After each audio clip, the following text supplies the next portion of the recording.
नमस्कार दोस्तों, आप सभी का स्वागत है रिंक एजुकेशन में। और जैसा कि आप सभी को पता है कि बीएसटीसी वर्सेस बीएड का जो विवाद चल रहा है सुप्रीम कोर्ट में, उसकी फाइनल सुनवाई 28 अप्रैल को होने जा रही है और ये केस फाइनल डिस्पोजल की ओर है। और इससे पहले एमएचआरडी ने एसएलपी लगाई है सुप्रीम कोर्ट में और वो एसएलपी इसी केस के साथ कनेक्टेड कर दी गई है। मीन्स की कनेक्ट हो चुकी है इस केस के साथ, वो एसएलपी जो मेन केस है उसके साथ।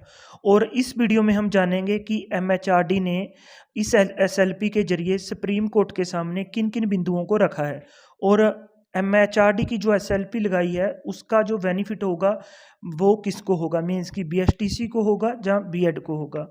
और इस एसएलपी से बीएड को कोई एक्स्ट्रा एफर्ट लगाने की मेरे हिसाब से कोई ज़रूरत नहीं है, क्योंकि एमएचआरडी ने पूरी ताकत से जो सुप्रीम कोर्ट में उतरी है और पूरी ताकत से सुप्रीम कोर्ट में उतरी है एमएचआरडी। और लगभग 418 पेजों के करीब ये एसएलपी है। 418 पेजों की ये एसएलपी है और बहुत अच्छे और अट्रैक्टिव वे से इसको फ्रेम किया गया है इस एसएलपी को। और इस वीडियो में जानेंगे कि ये एसएलपी किसके पक्ष में है और पूरी एसएलपी की मुख्य बिंदुओं पर चर्चा करेंगे और पूरे सार को 5 से 7 मिनटों के अंदर समझेंगे।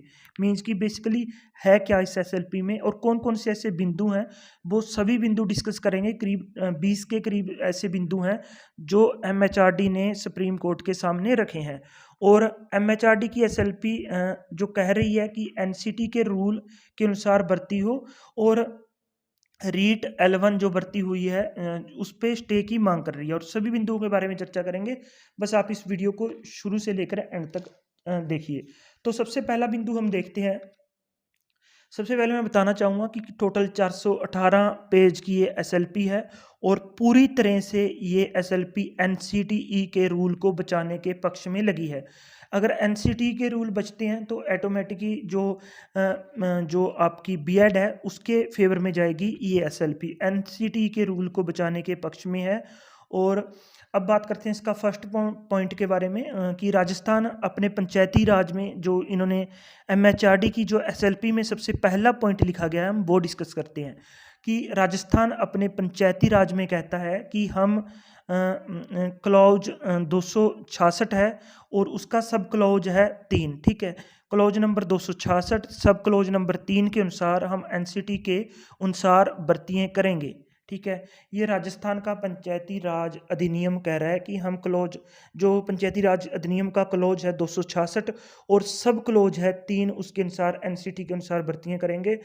और उसी फिर एमएचआरडी की जो एसएलपी में कहा गया कि रीट लेवल 1 उस पंचायती राज अधिनियम के अधीन नहीं हुई। जो क्लोज नंबर 266 और सब क्लोज नंबर 3 कह रहा है उसके अधीन नहीं हुई। ठीक है, और जो क्लोज नंबर 266 है और उसका सब क्लोज नंबर 3 है वो एनसीटी के अनुसार भर्तियां करने की यहाँ पे बात कहता है जो पंचायती राज में है। और अगले पॉइंट में एमएचआरडी ने लिखा हुआ है, ये देखिए ये मिसलेनियस तरीके से ये पॉइंट लिए गए हैं। मीन्स की कोई पॉइंट कहीं से उठाया गया, कोई कहीं से उठाया गया, बट ये सारे एमएचआरडी की एसएलपी में से लिए गए हैं जो कि त्यों। ठीक है, बस इसको इंग्लिश को हिंदी बनाया गया है और आसान भाषा में समझाने की यहाँ पे कोशिश की गई है। और अगले पॉइंट में एमएचआरडी की एसएलपी में बताया गया है कि जो राम शरण मौर्य केस है जो यूपी में हुआ था, जो यूपी में आपकी बीएसटीसी वर्सेस बीएड का विवाद चल रहा था, जिस भी नाम से जाने आप बीएसटीसी को, ईटीटी, आपकी जेबीटी, बीटीसी, और उसका जो विवाद था बीएड के साथ राम शरण मौर्य वाला केस में, वो सुप्रीम कोर्ट में गया था। ठीक है, और उस मामले में सुप्रीम कोर्ट ने माना था कि स्टेट को सेंटर के रूल्स मानने पड़ेंगे, जिस कारण यूपी में बीएड के फेवर में फैसला गया था। और बीएड के जो बीएड को नियुक्तियां मिली थी जो आपका फर्स्ट लेवल है इसमें। और जो नेक्स्ट पॉइंट है हम वो डिस्कस कर लेते हैं। जो नेक्स्ट पॉइंट में कहा गया कि एमएचआरडी की एसएलपी में कहा गया कि जो कॉन्ट्राडिक्शन, अगर कॉन्ट्राडिक्शन हो जाता है, मीन्स की विरोधाभास हो जाता है, तो स्टेट और सेंटर में तो सेंटर की वहाँ पे जो आपकी सेंटर की चलेगी वहाँ पे, ना कि स्टेट की। ठीक है, तो एमएचआरडी की एसएलपी में जो नेक्स्ट पॉइंट है वो विरोधाभास को लेकर कहा गया है और जिसका टाइटल है कंट्राडिक्शन। कॉन्ट्राडिक्शन होता है तो स्टेट और सेंटर में, तो सेंटर की चलेगी। ये आपने जो समावर्ती सूची के उससे ये आई थिंक ये पॉइंट उठाया गया है। ठीक है। और जो नेक्स्ट पॉइंट है एमएचआरडी की एसएलपी में, वो है रिक्रूटमेंट करने के लिए रूल्स का हवाला दिया है उन्होंने। उन्होंने रिक्रूटमेंट करने के लिए जो रूल्स हैं, रूल्स ऑफ 2010 टू एससीसी 637, ठीक है। रूल्स हैं 2010 के 2 SCC 637 के अनुसार भर्तियाँ करनी होती हैं, और राजस्थान ने ऐसी भर्ती नहीं की है। जो रूल है 2010 रूल्स ऑफ 2010 टू SCC 637 के अनुसार, और जो भर्तियाँ करनी होती हैं वो राजस्थान ने जो रीट लेवल फर्स्ट की भर्ती उस रूल के अनुसार नहीं की, और ये अगेंस्ट ऑफ रूल्स ये भर्ती की गई है, ठीक है। नेक्स्ट पॉइंट उन्होंने ये लिखा है। अब हम नेक्स्ट पॉइंट के बारे में डिस्कस करते हैं। जो नेक्स्ट पॉइंट है वो ये है कि कोई भी एजुकेशन पॉलिसी को चैलेंज नहीं, यहाँ पे नेक्स्ट पॉइंट है कि कोई भी एजुकेशन पॉलिसी को चैलेंज नहीं कर सकता। अगर ऐसा करते हैं तो पटिशनर चांसेस नैरो होंगे, ठीक है। मीन्स कि जो एजुकेशन पॉलिसी है एनसीटी की, उसको चैलेंज नहीं किया जा सकता। अगर ऐसा कोई करता है तो पटिशनर चांसेस नैरो होंगे। और जो इसका जो हेडिंग डाली गई है वो पटिशनर नैरो चांसेस की डाली गई है। मीन्स कि पटिशनर नैरो चांसेस इसका संक्षेप में लिखा गया है। और जिससे अगर बीएड बार होती है तो एक पोस्ट के लिए ज़्यादा कैंडिडेट की जगह कम कैंडिडेट में से कैंडिडेट चुने जाएंगे। मीन्स कि जो अवेलेबल ऑफ कैंडिडेट्स होंगे वो कम होंगे, और उन्हीं कम अवेलेबल ऑफ कैंडिडेट से जो जो सूची बनाई जाएगी मेरिट, वो बनाई जाएगी। अगर बीएड इंटर होती है तो आपके पास बहुत ज़्यादा कैंडिडेट होंगे, और उससे क्वालिटी जो एजुकेटर होंगे वो निकल कर आएंगे। एमएचआरडी की एसएलपी में जो पॉइंट है ये लिखा गया उन्होंने। अब हम बात करते हैं इसमें जो पटिशनर नैरो चांसेस की बात की गई है कि अगर आपके पास कम कैंडिडेट एजुकेशन डिपार्टमेंट के पास फाइनल रिक्रूटमेंट की स्टेज पे जाकर कम कैंडिडेट बचते हैं तो उस कंडीशन में उनको क्वालिटी एजुकेटर नहीं मिलेंगे। एमएचआरडी की एसएलपी में ये बात लिखी गई है। और नेक्स्ट जो उन्होंने कहा कि High Court fail to appreciate the fact that NCT is statutory body, national expert body. Means कि एक बार हम फिर से रिपीट करते हैं। High Court fail to appreciate the fact that NCT is a statutory national expert body, ठीक है। उन्होंने ये पॉइंट किया गया है कि इसका हम जो मतलब समझते हैं वो देखते हैं कि हाई कोर्ट ने एनसीटी को नेशनल एक्सपर्ट बॉडी मानने में सफल नहीं हुआ है। जो राजस्थान हाई कोर्ट का फैसला है वो एनसीटी को नेशनल एक्सपर्ट बॉडी मानने में सफल नहीं हुआ है, उन्होंने ये बात की है। और स्टेट और सेंट्रल गवर्नमेंट को ये एक्ट जो 1993 का जो एक्ट है एनसीटी का, वो स्टेट और सेंट्रल गवर्नमेंट को ये एक्ट कहता है कि मीन्स कि ये कहता है कि ये स्टैट्यूटरी बॉडी है, और जो इसमें एक्सपर्ट लोगों की एक बॉडी बनाई गई है। मेरे हिसाब से क्लियर हो चुका होगा आपको पॉइंट। और हाई कोर्ट ने माना है कि राज्य सरकार को एजुकेशन मामले पर सेंट्रल बॉडी की सलाह तो दे सकती है, पर मानने के लिए राज्य बाध्य नहीं है। मीन्स कि ये राजस्थान की हाई कोर्ट ने कहा है कि सेंट्रल गवर्नमेंट जो सेंट्रल बॉडी है, कोई भी एचएनसीटी है या कोई एमएचआरडी कोई और बॉडी बनाता है, वो सलाह तो दे सकती है पर बाध्य नहीं है। इसके जो जवाब में एमएचआरडी ने अपनी एसएलपी में कहा है कि ये एमएचआरडी ने कहा है कि हाई कोर्ट से मिसकंसेप्शन हुई है कि इस पर एमएचआरडी ने कहा है कि सेक्शन 29 सब क्लोज 1 ऑफ एनसीटी एक्ट 1993 के अनुसार सेंट्रल एजुकेशन जो बॉडी है वो एडवाइस दे सकती है और उसको मानना चाहिए राज्य सरकार को। ये कहा है जो उनका सेक्शन नंबर 29 है, सब क्लोज 1 है, ठीक है। सेक्शन नंबर जो एनसीटी का सेक्शन नंबर 29 है उसकी बहुत ज़्यादा उसका उल्लेख किया गया है इस पूरी एसएलपी में। 418 लगभग 418 पेज की एसएलपी में जो क्लाउज सेक्शन नंबर 29 का और उसके सब क्लाउज का बहुत ज़्यादा जो उल्लेख किया गया है। और एमएचआरडी ने कहा है कि हाई कोर्ट को मिसकंसेप्शन हुई है इस सेक्शन को लेकर। मीन्स की सेक्शन नंबर 29 के सब क्लोजेस को लेकर जो मिसकंसेप्शन हुई है हाई कोर्ट को, राजस्थान के हाई कोर्ट को, ये बात उन्होंने कही है अपनी एसएलपी में एमएचआरडी ने, ठीक है। तो हम कह सकते हैं कि सभी की सभी बातें एनसीटी के रूल के पक्ष में हैं और बीएड को अब कोई मेरे हिसाब से एफर्ट लगाने की कोई ज़रूरत नहीं है, क्योंकि जो एमएचआरडी है वो पूरी तरह से उनके पक्ष में आ चुकी है, बीएड कैंडिडेट्स के पक्ष में जो पिटिशनर हैं। और अब जो बीएसटीसी के कैंडिडेट हैं उनको ज़्यादा एफर्ट लगाने पड़ेंगे। इन पूरी जो शक्तियाँ हैं, एमएचआरडी होगी, एनसीटी होगी और बीएड की अपनी टीम है, तो एक उसकी जो विपक्ष में एक अकेला बीएसटीसी खड़ा है। तो देखते हैं कि क्या बनता है 28 अप्रैल को। जो नेक्स्ट पॉइंट है हम वो देखते हैं कि बीएड के कैंडिडेट जो गुड मेरिट में आ रहे हैं और वह पिटिशनर भी हैं, उनमें उनके बारे में कोर्ट सोचे। ठीक है, ये कोर्ट को थोड़ा जो जो ह्यूमन राइट्स के बारे में बताने की यहाँ पे कोशिश की है कि ह्यूमन राइट का भी आप ख्याल रखें। कोर्ट को कहा गया इसमें कि बीएड के जो कैंडिडेट गुड मेरिट में आ रहे हैं वो पिटिशनर भी हैं और उनके बारे में कोर्ट सोचे। और जो जजमेंट दिया है राजस्थान हाई कोर्ट ने, उस पर स्टे दिया जाए। देखिए, बहुत मुख्य बिंदु है ये समझने की हमें ज़रूरत है। उन्होंने फर्स्ट जो 2 लाइन है उनमें उन्होंने कहा है कि बीएड के कैंडिडेट जो गुड मेरिट में आ रहे हैं, वो पिटिशनर भी हैं, उनके बारे में कोर्ट सोचे। उसके बाद उन्होंने कहा है कि जो राजस्थान की हाई कोर्ट ने जो जजमेंट दिया है उस पर स्टे दिया जाए। ठीक है, तो स्टे की मांग कर रही है। और एक जो नेक्स्ट पॉइंट है, ये सबसे मैं कहूँगा सबसे कठोर पॉइंट है जो एमएचआरडी की एसएलपी में रखा गया है। ये भर्ती को रद्द भी करा सकता है अगर सुप्रीम कोर्ट ने इस पॉइंट पर पूरा ध्यान दिया, इस पॉइंट पर अमल किया और इस पॉइंट को सही माना, तो ये भर्ती को रद्द की ओर भी लेकर जा सकता है। आप इस पूरी वीडियो को ध्यान से देखना। देखिए, ये जो नेक्स्ट पॉइंट है, एमएचआरडी ने कहा है कि राजस्थान में एडवर्टाइजमेंट रूल के अगेंस्ट आई है।